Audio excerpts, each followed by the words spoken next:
Bang Yos kan sekarang sebagai public figure. Masa iya sih? Iya dong, pemimpin ibu kota, pemimpin badan negara, public figure, banyak dikenal, dan saya yakin semakin banyak orang mengenal, banyaknya mereka mungkin cuma kenal namanya aja, dalam arti ada banyak hal yang mungkin sebenarnya asumsi-asumsi yang mungkin tidak benar. Apa asumsi tersalah yang mungkin orang lain pernah pikirkan terhadap Bang Yos dan sebenarnya itu nggak benar? Oh gitu ya. Apa ya? Oh iya. Jadi banyak orang mengira aku ini orang yang kaku, nggak bisa diajak bergaul gitu kan. Iya. Banyak orang mengira gitu. Itu keliru. Keliru ya? Keliru. Saya itu suka bergaul ya. Punya temen itu udah pernah saya kenal, aku nggak mau lepas. Itu harus jadi teman saya. Saya nggak mau kehilangan satu orang pun teman saya. Gitu. Jadi kalau sampai ada misalnya terjadi misunderstood gitu dengan temen ya, aku berusaha keras karena aku nggak mau kehilangan satupun kawan, itu kan.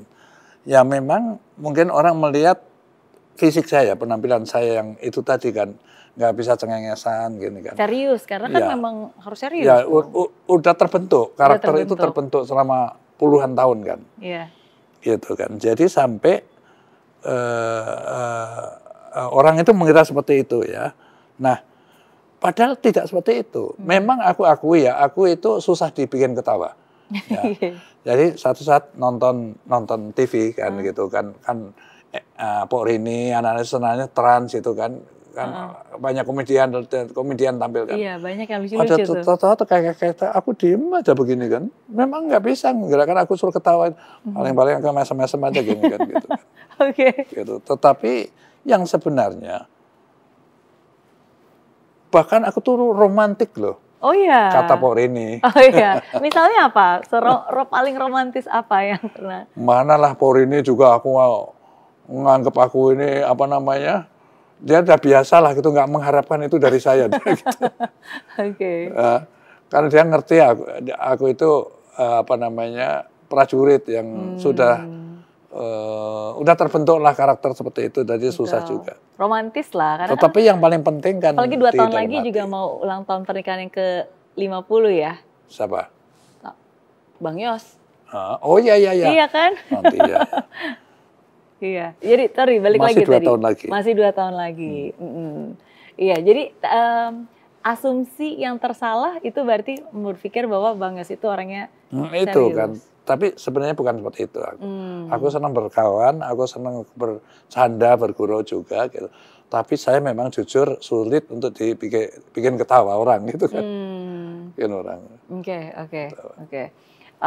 Pertanyaan ke-6. Superpower apa? Kalau Bang Yos punya superpower, inginnya punya superpower apa dan kenapa? Gitu. Ya saya pengen gini ya, andai kata superpower itu aku punya kemenangan yang kuat itu kan.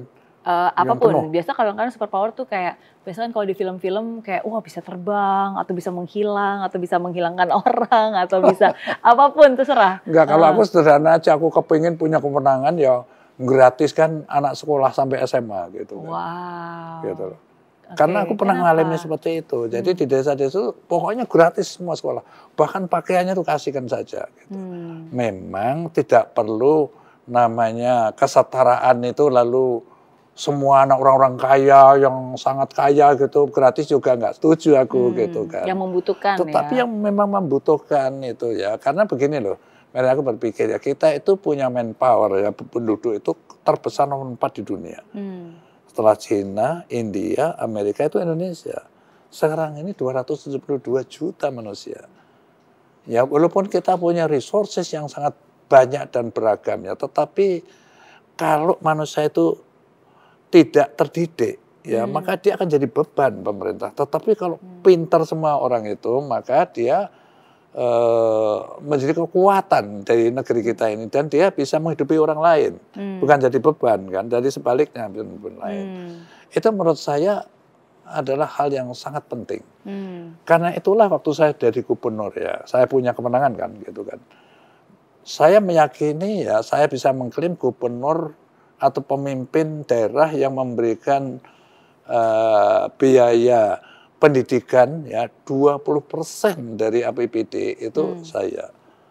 Ya pertama kali. Mungkin sekarang pemerintah pusat juga ya, tetapi yang awal sekali karena saya dulu anak guru, saya mengalami kayak gitu, aku nggak mau lagi gitu. Anak Jakarta itu nggak ada yang sekolah, nggak ada yang terdidik, semua harus berkualitas. Gitu. Iya, berarti kalau itu salah satu wewenang yang cukup besar, berarti jangan hanya jadi gubernur dong Bang Yos, jadi kepala negara. Amin. Amin.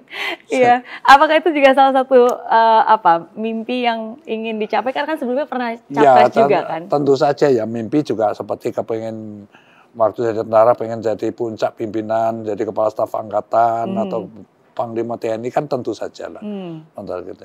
Waktu jadi pemerintahan sipil juga kepengen jadi kepala negara itu pasti tentu termasuk saya juga punya. Tetapi kan sekali lagi kan saya hidup itu juga mengikuti kayak air mengalir saja lah.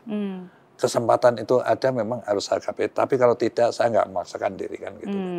Oke. Ya tapi siapa tahu kita kan nggak pernah tahu karena hidup gini akan loh, memberikan aku kesempatan ini kan apa. juga punya jam terbang yang cukup mengabdi negara ini kan. Saya 30 tahun di TNI ya, dengan perincian itu tadi 25 tahun di pasukan tempur, saya 5 tahun di teritorial ya. Lalu saya 10 tahun di pemerintahan sipil sebagai gubernur ibu kota negara loh, kan gitu kan. Nah, lalu saya 1 tahun di Badan Intelijen Negara gitu, 41 tahun. Artinya saya punya jam terbang gitu kan, untuk artinya diberi kemenangan yang lebih tinggi lagi kan gitu kan. Tapi sekali lagi kan pertanyaan apa kesempatan itu ada karena kan sistem itu sudah terbentuk kan. Sistem kepartaian gitu kan. Punya partai tapi nyalonkan saja harus didukung 20% dari partai politik itu nggak mudah gitu kan. Nggak ada satu partai politik yang mampu kecuali PDIP kan. Yang lain kan harus berkoalisi kan. Nah ngumpulin koalisi ini kan nggak mudah dan maaf ya ada yang gratisan kan gitu kan maksudnya. Jadi kendalanya banyak, itu kan satu fakta yang ada kan. Yang itu tentu saja akan menjadi hambatan-hambatan. Makanya saya katakan tadi kan, semua kan jatuh Tuhan. Saya ikutin aja air itu mengalir kemana gitu, saya ikutin aja. Tetapi seperti pepatah kan, the old shoulders never die, they only fade away gitu kan. Jadi hilang sebentar aja gitu kan. Untuk termenung-menung setelah pensiun, habis itu apa yang bisa saya lakukan untuk negeri ini, kan gitu kan. Jadi selalu harus siap. Betul. Ya, apapun posisinya, kapanpun masanya, asal kalau itu memang bisa berkontribusi layak, gitu. dan artinya layak, sesuai untuk kita kerjakan kan. Contohnya gini loh, misalnya tiba-tiba aku ini disuruh jadi misalnya Menteri Keuangan gitu kan. Nah itu kan tidak ada latar belakang saya ke situ, pasti saja saya menolak belum tentu menteri kan. Menolak bukan meremehkan jabatan itu kan. Aku bukan bidangnya di situ kan. Contohnya gitu, jadi bukan asal jabatan aja. Yang memang punya jam terbang, dan memang juga punya kapasitas juga, dan memang panggilan hati. Iya, why not? Why not? Saya yakin Bang Yos bisa ada di sini juga karena support Polri ini yang luar biasa juga kan? Betul, iya. Wah, pengorbanan dia luar biasa lah gitu. Karena sering saya tinggal kan. Dia saya nikahin juga masih usia muda karena kebutuhan. Dari saya rata paksa aja, udah keluar aja dari kampus. Betul. Karena aku komandan kompi, aku bujangan, persit, istri prajurit siapa yang ngurus? Kan gitu. Jadi umur 20 tahun mimpin persit dia. Wow. Dan 2 anak Bang Yos, dua-duanya wanita yang juga luar biasa dengan karya-karyanya kan. Nah ya dia sudah terlatih di alam militer itu sudah dari kecil kan. Waktu kecil ya si Ren itu kalau lihat penjagaan hormat ini perempuan itu takut ya kan. Dia saya ajarin ya, yang punya fasilitas mobil, punya sopir itu papamu bukan kamu. Gitu. Jadi kalau naik mobil, karena mobil kan yang satu kan, untuk ngantar saya juga jemput anak-anak sekolah gitu kan. Jadi kamu nggak boleh duduk di tempat papa duduk, satu itu. Kamu juga minta tolong sama kan.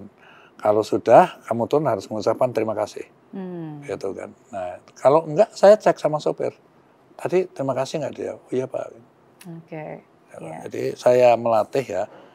jangan sampai anak-anak kita itu merasa dia merasa dia itu juga penjabat mendapat perlakuan apa saja. Oh no, nggak ada itu. Iya, iya. Gitu. Termasuk waktu jadi gubernur kan saya larang anak-anak saya langsung ya, keluarga saya, kakak saya, adik-adik saya, istri saya, kakaknya, adik-adiknya, jangan ada yang mengerjakan proyek di DKI. Dan itu saya umumkan di kantor. Para pemegang anggaran, itu kepala biro, asisten, wali kota, bupati, dan lain sebagainya lah. Gitu. Kalau ada proyek di DKI dan ada keluarga saya di situ, kamu langsung saja. Pokoknya kalau ada yang minta, kamu langsung tolak. Dan belakangan aku tahu ada keluarga saya, ada hubungan pemerintah, maka kamu langsung saya ganti. Gitu. Maka aku aman. Gitu kesamat. Nah, kalau bersaing seperti saya gitu, boleh dong. Komplainnya kan gitu, wajar kan. Kalau anak saya. Apapun aturan yang kita anut begitu, itu memang anak saya pasti orang ini KKN, udah pasti. Itu akan mengganggu fokus saya. Maka lebih baik nggak usah cari rezeki yang lain aja. Betul, betul.